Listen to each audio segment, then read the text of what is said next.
ॐ नमो अरिहन्ताणं। ॐ नमो श्री सिद्धानं। ॐ नमो आयर्यानं। ॐ नमो उवजायानं। नमो लोये सव्य साहुनं। नमो लोये सव्य साहुनं। जय जिनेन्द्र। जैन धर्म और प्रयूषण पर आज 7वां दिन, उत्तम तप का दिन। कल हमने उत्तम संयम की बात जानी थी। संयम का मतलब बहुत सारे लोग बहुत गलत अर्थ में लेकर सोचते हैं कि कहीं ना कहीं अपने मन को मारना, कहीं ना कहीं अपने बहुत सारे नियमों पर अपने आप को बांध लेना उन नियमों से। नहीं, संयम का अर्थ होता है अपने मन की चंचलता को अपने वश में करना, अपने मन को अपना गुलाम बनाना, मन का गुलाम होना नहीं। और जब बात आती है उत्तम तप की, तो तप संयम के बिना नहीं और संयम तप के बिना नहीं हो सकता। तो जितने भी नियम हैं वो सारे के सारे कहीं ना कहीं एक दूसरे के पूरक बन जाते हैं। जितने भी लक्षण हैं आत्मा के, और 7वां लक्षण उत्तम तप। तप चाहे सुर राय, कर्म शिखर को वज्र है। द्वादश विधि सुखदाय, क्यों न करी निज मुक्ति सम। क्यों न करी निज शक्ति सम। उत्तम तप सब माही बखाना, कर्म शैल को वज्र समाना। वस्योनि अनादिनि गोद मझारा, भूवि कल त्रय पशुतन धारा। धारा मनुज तन महा दुर्लभ, सुकुल आयु निरोगता। श्री जैन वाणी तत्व ज्ञानी, भई विषय प्रयोगता। अति महादुर्लभ त्याग विषय कषाय, जो तप आदरि नर भव अनुपम। कनक घट पर मणिमयी कल सादरी। उत्तम तप, तप यानी तपना। जैसे हम सोने को तपाते हैं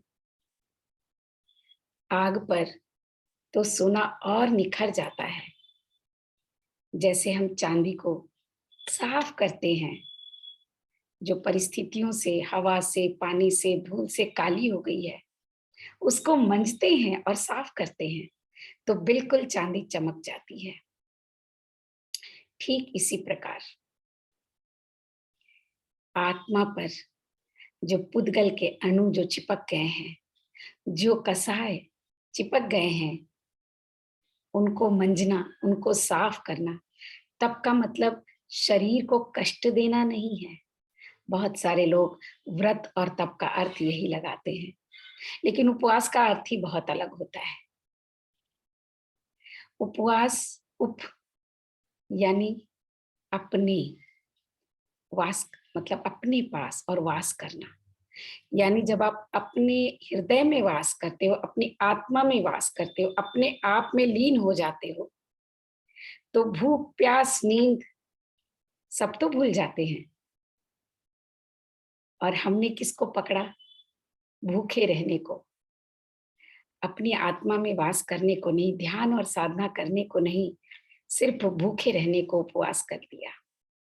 और भूखे रहते हैं तो कहते हैं हमने उपवास किया है। कितना बड़ा, कितनी ज्यादा मिथ्या की बात हो सकती है ये। झूठ तो नहीं कह सकती क्योंकि समझ की कमी की बात है। ये मिथ्यापूर्ण, ये भ्रांति है।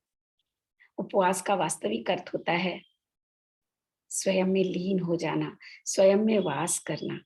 और जब हम ये कार्य करते हैं तो भूख प्यास का दीन दुनिया को भी भूल जाते हैं और बस वही होता है तप। उसी को कहते हैं साधना और उसी से कटते हैं हमारे अच्छे और बुरे दोनों कर्मों के बंध। क्योंकि जब हम तप करते हैं, जब हम साधना करते हैं, जब हम अपने मन को अपने वश में करते हैं, अपनी इंद्रियों पर अपना राज करते हैं और हमारे मुताबिक चलता है हमारा मन और हमारी इंद्रियां, तब तप हो जाता है, साधना हो जाती है। और ये मनुष्य जन्म बहुत बड़ी बात है। धारा मनुज तन महादुर्लभ, सुकुल आयु निरोगता, श्री जैन वाणी तत्व ज्ञानी भई विषय पयोगता, अति महादुर्लभ त्याग विषय कषाय जो तप आदरे, नर भव अनुपम कनक घट पर मणिमयी कल साधरे। तो ये जो मनुष्य जन्म हमने पाया है, बहुत बोलते हैं 84 लाख योनियों में भटकने के बाद कहीं ना कहीं किसी एक योनि में ये मनुष्य तन मिलता है, जो बहुत दुर्लभ है। और दुर्लभ इसलिए है क्योंकि इस तन के साथ, इन पंचेंद्रियों के साथ हमें बुद्धि, हृदय सभी का सहयोग मिलता है, जिसके द्वारा हम स्वयं को जान सकते हैं, स्वयं को पहचान सकते हैं और इस संसार सागर में आने और जाने के कारण को समझकर उस सत्य को अनावरण कर सकते हैं, जिसके अभाव में विषयों में रत होकर हम अपने इंद्रियों और मन का गुलाम हो जाते हैं। उसकी गुलामी को छोड़ जब हम तप करते हैं, साधना करते हैं, स्वयं में वास करने का प्रयास करते हैं, स्वयं को जानने का प्रयास करते हैं, तब इस मनुष्य जन्म की प्राप्ति सफल हो जाती है। और जैन धर्म के इस प्रयुषण पर्व में तप का विशेष महत्व है। तप यानी तपना। सोना अगर आग में जाने से तप डरेगा तो चमकेगा कैसे? आग में तपना तो बहुत जरूरी है। मेहंदी के पत्ते अगर पीसने से डरेंगे तो रंग कैसे देंगे? तो मनुष्य अगर तप और साधना से दूर होगा तो उस सत्य तक कैसे पहुंचेगा, जिसकी तलाश में सब कुछ पाने के बाद भी, सारी धन दौलत सुख सुविधाओं के बाद भी कहीं ना कहीं आत्मा में एक बेचैनी होती है, क्योंकि आत्मा का असली घर ये शरीर तो नहीं। आत्मा की असली खुशी, असली आनंद सत चित आनंद है, जो तप के बिना संभव नहीं हो सकती। आज बस इतना ही। कल जानेंगे उत्तम त्याग के बारे में। जय जिनेन्द्र।